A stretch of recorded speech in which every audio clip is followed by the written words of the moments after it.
Hello दोस्तों, आप लोग कैसे हैं। उम्मीद करते होंगे कि आप लोग बहुत ही अच्छे होंगे। दोस्तों, आप लोग को आज बिहार एसएससी में एक न्यू रिक्वायरमेंट के बारे में अपडेट देने आए हैं। आइए दोस्तों, जानते हैं कि ये बिहार एसएससी में न्यू रिक्वायरमेंट क्या है। उससे पहले दोस्तों, आप मेरे चैनल को सब्सक्राइब कर दीजिएगा और वीडियो को ज़्यादा से ज़्यादा शेयर करिएगा। आइए जानते हैं कि बिहार एसएससी में न्यू रिक्वायरमेंट के बारे में। दोस्तों, सबसे पहले बिहार एसएससी न्यू रिक्वायरमेंट 2025। इसमें दोस्तों देखिए, पोस्ट नेम, इसमें जो पोस्ट नेम पे वैकेंसी आया है वो ये फील्ड असिस्टेंट अर्थात तो क्षेत्रीय सहायक है। और नंबर ऑफ टोटल पोस्ट दोस्तों 201 पोस्ट पे वैकेंसी है। यहाँ पे दोस्तों हम कैटेगरी वाइज आपको जैसे कि लिख दिए हैं किस कैटेगरी में कितना सीट आया है। अब दोस्तों जानते हैं कि जनरल कैटेगरी में मेल में 79 है और उसी तरह से दोस्तों फीमेल में 28 सीट है। उसी तरह से दोस्तों ईडब्ल्यूएस में 20 सीट है और फीमेल में 7 सीट है। उसी तरह से दोस्तों बीसी में हम जान लेते हैं कि 21 सीट है और बीसी फीमेल में 7 सीट है। उसी तरह से ईबीसी में दोस्तों 37 सीट है और फीमेल में 13 सीट है। एससी में 35 है और एससी फीमेल में 12 सीट है और एसटी में 2 सीट है और फीमेल में 0 सीट है। और यहाँ दोस्तों बीसी फीमेल के लिए अलग से 7 सीट निर्धारित किया गया है और पीएच जो है स्पेशल स्वतंत्रता सेनानी है उसके लिए 8 सीट है।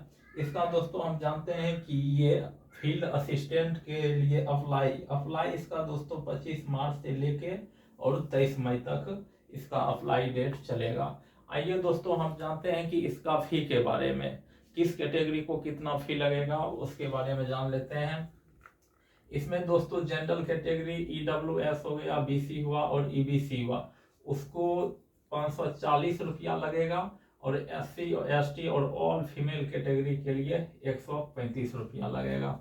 अब दोस्तों हम बात कर लेते हैं कि क्वालिफिकेशन, ये असिस्टेंट फील्ड पद के लिए इसका क्वालिफिकेशन क्या है। आइए दोस्तों हम जानते हैं इसका क्वालिफिकेशन आपको 12th पास रखा गया है।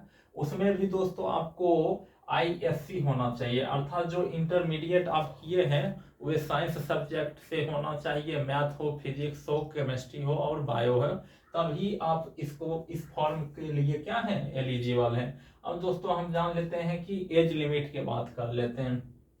एज लिमिट दोस्तों आपका 1/8/2024 से एज आपका काउंट किया जाएगा दोस्तों। जैसा कि दोस्तों कि आप जानते हैं कि इसका एज 18 से लेके 37 साल तक रखा गया है जनरल के लिए, और बीसी ईबीसी और जनरल फीमेल के लिए 18 से 40 साल है और एससी एसटी के लिए 18 से कितना है 42 साल दोस्तों रखा गया। अब दोस्तों हम जान लेते हैं क्या इसका सिलेबस क्या है उसके बारे में और एग्जाम पैटर्न के बारे में। सबसे पहले दोस्तों हम बताना चाहेंगे क्या कि इसमें एक कंडीशन है कि अगर 40,000 से ज्यादा फॉर्म अप्लाई होता है तो प्रारंभिक परीक्षा ली जाएगी। अर्थात दोस्तों हम जानते हैं कि 40,000 से अगर इसमें ज्यादा फॉर्म गिरता है तो आपको पीटी भी लिया जाएगा और क्या होगा मेंस भी होगा। अब दोस्तों हम जान लेते हैं क्या कि इसका क्वेश्चन एग्जाम पैटर्न किस आधार पे रहता है, नंबर ऑफ क्वेश्चन कितना रहता है, टोटल मार्क्स का कितना रहता है। दोस्तों हम बात कर लेते हैं कि क्वेश्चन टोटल आपको 150 क्वेश्चन पूछा जाएगा और इसमें कितना दोस्तों टोटल 600 मार्क्स का होगा। अर्थात दोस्तों एक क्वेश्चन आपका कितना 4 नंबर का रहेगा। और टाइम ड्यूरेक्शन का बात कर लेते हैं दोस्तों, 2 घंटा 15 मिनट आपको इस एग्जाम के लिए टाइमिंग दिया जाएगा। अब सबसे इंपॉर्टेंट चीज है क्या दोस्तों कि निगेटिव, इसमें दोस्तों निगेटिव मार्किंग है 1/4 निगेटिव मार्किंग है। अब दोस्तों बात कर लेते हैं कि इसका एग्जाम पैटर्न के बारे में कि किस सब्जेक्ट से कितना क्वेश्चन आएगा। जानते हैं कि दोस्तों कि जीके से दोस्तों आपको ये जीके से 50 क्वेश्चन रहेगी।